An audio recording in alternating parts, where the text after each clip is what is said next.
Matthew 13, verse 53, it said, when Jesus had finished these parables, he moved on from there.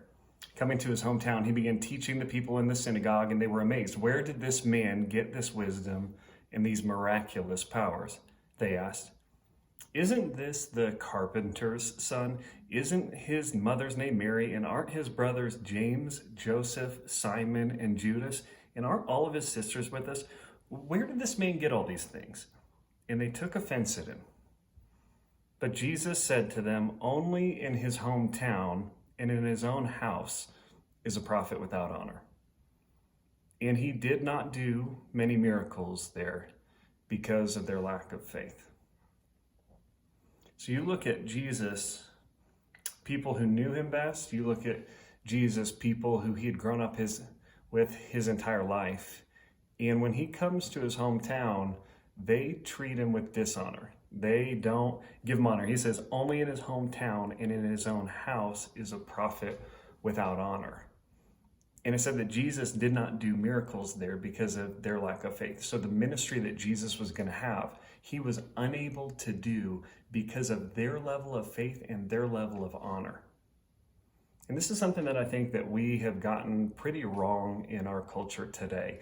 This concept of honor. For us, we're going to honor people that we think are worthy of honor, but anyone else, we don't treat with honor. We treat with dishonor. We treat with distrust. We even treat with disrespect.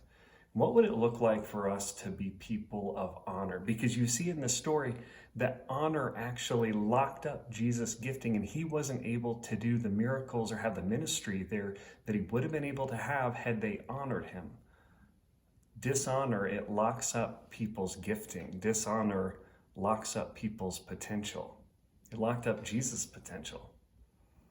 What would it look like for us to become people of honor? Because you felt those moments where you felt dishonored. You felt those moments where you felt like somebody treated you poorly or treated you in a way that you didn't deserve. They made you feel small. And because they made you feel small, you were filled with lack of confidence. You started questioning what God had put inside of you. You started questioning your own gifting. But on the other side, you've been in those moments where somebody believed in you. You've been in those moments where a coach puts you in the game at the final minute and says, I believe that you've got what it takes to take the final shot. You've been in situations where somebody was so encouraging to you that it made you feel like, hey, they believe in me, so I can believe in myself. You're leaning on their faith. You're leaning on them honoring you to actually run the race and do what God's called you to do. Their honor actually made you more confident and more competent to go do what God called you to do. I think that's why Paul writes and he says, outdo each other in showing honor. So what would that look like for you this week? What would it look like for you to show honor to somebody that might not experience that from you on a regular basis? What would that look like for you to honor your spouse or honor your significant other? What would it look like for you, if you're a parent, to honor your kids? Or kids, for you to honor your parents? What would it look like for you to honor your boss at work? Or if you're the boss, to honor your employees? To let them know what you see in them, to let them know how much you believe in them, to let them know how good you think that the company or the family could be because they're in it, and tell them why.